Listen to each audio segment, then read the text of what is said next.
We are back, and today I have my sexy, raspy voice on. I'm not really sure why my voice sounds this way, but I guess I've just been talking too much these last few days with all the video recordings that I've been doing. So I've told you guys I actually have a really weak voice box, and that's partly because growing up I didn't speak a whole lot.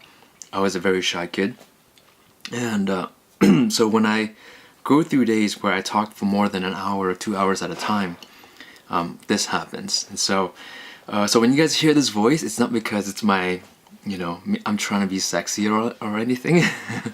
It's just I have a really weak voice box, and that's why people don't believe this. But YouTube for me is actually a really difficult thing because it requires a lot of talking, and and some people say I'm natural at it. I don't really think so, and I mean honestly, I'm not natural at speaking. To me, speaking is actually very, very difficult because I internalize everything. But something I thought about recently, and I guess I'll ramble off for just a few minutes here. Yeah, it's basically about I was on Facebook for like 2 minutes, and there's an article on about a Netflix producer, or the producers on a Netflix show called Death Note. It's a Japanese anime, and the reason it stood out to me was because the producers of the show casted an all-white cast to play Japanese characters. Now we're seeing that everywhere around Hollywood. That's nothing new. What's new to me, or what stood out to me in the article, was that they claimed that in Los Angeles, the cast that they went through, the Asian people who were auditioning didn't have a non-Asian accent. They couldn't find Asian actors that did not have an Asian accent. Now, I am not in that pool of being able to speak English without some sort of an accent, because I know I have an accent. I have some sort of an accent.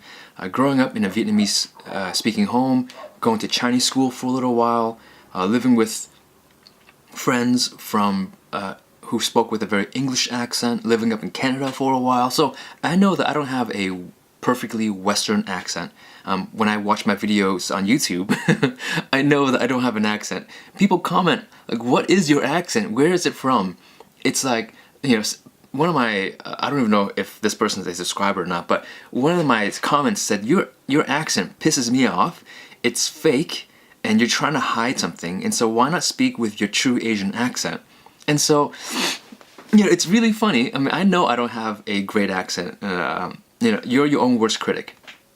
And so, I'm not surprised that people are confused about my accent. I don't know what my accent is. I think my accent is kind of an Asian, Bostonian, Californian accent. But this is how I speak. I mean, I'm not trying to fake anything. But anyways, I digress. Going back to the original article was these producers are saying that the Asians that they auditioned didn't have a white enough accent.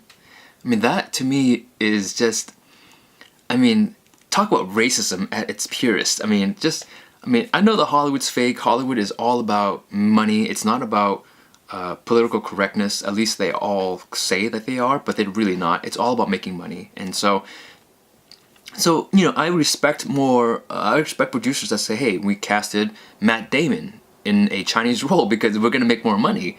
It had nothing to do with them not being able to find an Asian actor to play the role. No, Matt Damon brings in more money, so they're going to cast Matt Damon. But for this other TV show, they didn't claim that they casted a star to play this Asian role. They claimed that Asians that they auditioned didn't have a white enough accent.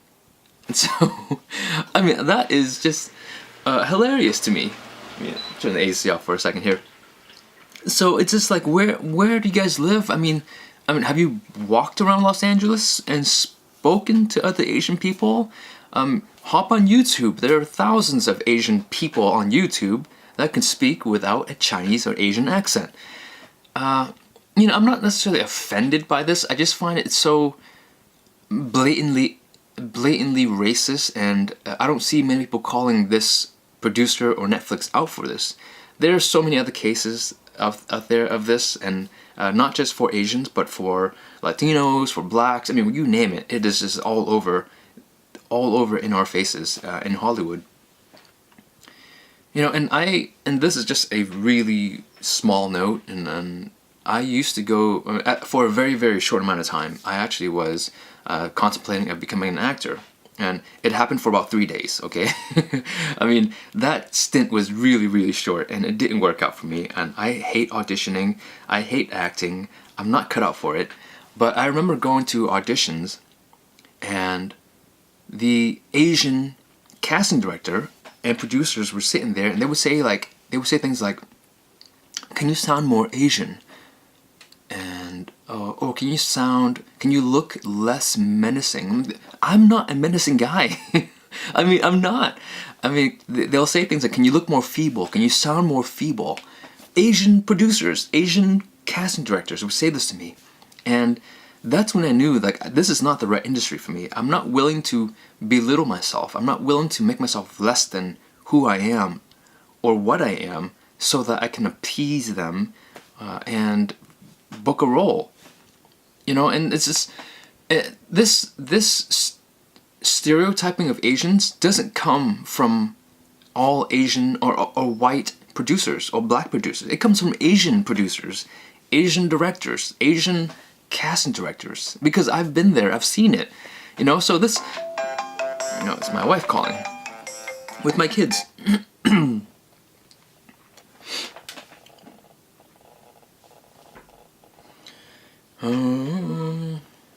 Hi! Hey guys! Hi Raiden! Hi Hanya! Hi sweetie! Good morning! Good morning, Daddy! Hi sweetie! How are you guys doing? Oh, I miss you so much! Oh my goodness. Are you guys all having breakfast?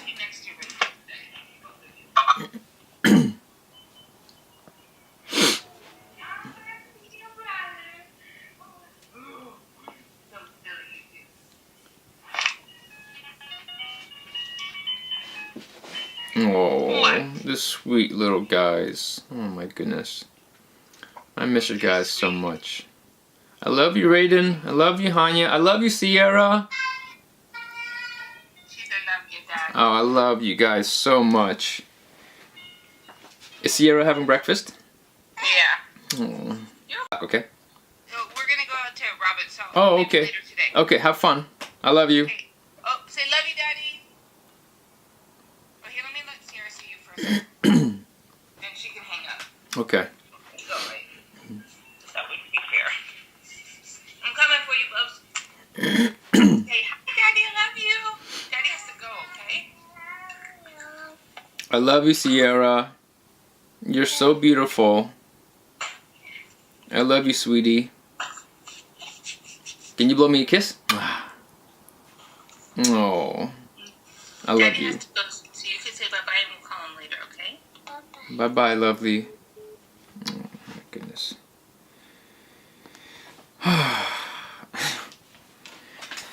I love those kids. I love my wife. I'll be back. So where was I? And this is kind of a, you know, this is jumping way off topic. This is nothing, I normally don't rant about things like this, but it just kind of bugged me, you know, to see, you know, this whole racism. It's so much more prevalent and bigger and deep than we know it. You know, racism doesn't just come from one race to another. Racism happens within. And this is my experience, and that was my experience with Hollywood, and that's why I'm not in Hollywood. That's why I have no interest in auditioning. I have no interest in trying to be an actor. I have no interest in trying to speak somebody else's words. You know, everything on my channel are my own words, right? I don't get paid to say what I say. I don't have to audition to say what I say. I don't have to ask for an opinion to say what I say. You know, and that's really, I think that's why in Hollywood, the reason why Hollywood is so powerful is because of the fame or the perception that you can reach a level of stardom that would not be possible anywhere else. And that may be true to some cases, and that's a very, very small number of people that actually get there. You know, I mean, I don't know. I mean, just Hollywood's not going to disappear, and it's not going to stop. Asians will not stop auditioning. They will never stop typecasting Asians in a certain way unless Asians either don't take any jobs or they produce their own product. I mean, that's the thing. That's the great thing with a platform like YouTube. You know, I mean, and I'm not saying that everyone should hop on YouTube. Everyone is on YouTube, but I'm not saying that Asians should start producing this stuff only for YouTube. But the idea is that you don't have to subject yourself to somebody else's words and thoughts of who you should be, what you should sound like, what you should look like. I went to an audition, this is like 15 years ago, and it was a different audition than when the producer said, can you sound more Asian? The producer actually said to me in that audition, or the casting director, I don't know, if, you know, sometimes producers do sit in casting sessions. It's just so funny that if you're Asian, you can't sound not Asian. Or if you're Asian, you can't look athletic. You can't walk around as if you're a fit person, that you have to walk with a hunched back. Or you have to speak as if you just came from off the boat. My rant about this is not going to change anything. It's, if anything, it's only going to perpetuate this whole thing, because maybe the producers want to get Asians riled up and get them upset and show them that, hey, no matter how upset you guys get, we're not going to change. That you bend to our rules. That may be the case, I don't know. I think producers in Hollywood are doing this on purpose, just to show that they can do whatever they want, right? And unless the Asians do what they want, they don't get any roles. And I think that's exactly what's happening. And unless, not just Asians, but unless people, actors, like, band together and say, you know, we won't take that role, you know, or those roles, entire communities of it, this is not going to change. Sorry for the rant. I don't complain or rant, but I think this one just got me a little annoyed. I'm more annoyed with the Asian community in the Hollywood scene than these white producers who are, or I'm just calling them white producers, these non-Asian producers. Because it's when I auditioned, some of the worst critics I got were from Asian directors and Asian casting directors and writers and directors, or whatever else you want to call them. The worst critics and the worst experiences I had in the audition process was with Asian people. And that's where I think some of the biggest issues, and people that don't want to discuss this sort of thing, you know, in public, is because Asians have a much harder time getting along with each other than with other races. And that is absolutely true. I mean, I will stand behind that 100%. That's why I'm not in Hollywood. I'm glad I'm not there. And I'm glad I'm just in my garage doing knife sharpening videos. It's much more fun that way. And I write my own lines, my own script, which I don't really write.